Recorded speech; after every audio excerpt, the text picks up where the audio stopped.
சிவாய நம. திருவழிதாயர் திருவடிகள் போற்றி. இங்கு நாம் காண இருப்பது சுண்டிக்காலம். இதனுடைய மையப்புள்ளி மூக்கினுடைய நுனி இந்த இடத்தில் இருக்கிறது.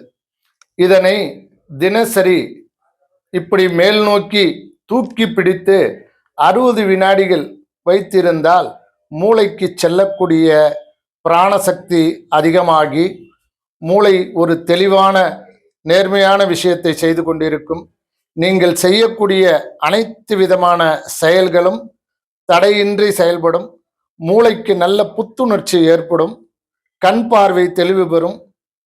தலை சுத்தல், மயக்கம் போன்ற இவை அனைத்திலுமிருந்து விடுபடுவதற்கு நாம் இந்த சுண்டிக்காலத்தை தினசரி நமக்கு நாமே பயன்படுத்தி வரலாம். இதன் வரவுடைய காரணத்தினால் உங்களுக்கு தலை சுத்தல் இல்லாமல் நல்ல தெளிவான சிந்தனை வரும். இதற்குண்டான பிராணசக்தி அதிகரிக்கும். இதனை பயன்படுத்தி அனைவரும் நலம் பெறலாம். இதற்குண்டான தெளிவை பெறுவதற்கு பாடி திருவழிதாய சித்தர் வைத்தியசாலையை தொடர்பு கொண்டு அணுகலாம். சிவாய நம. சிற்றம்பலம்.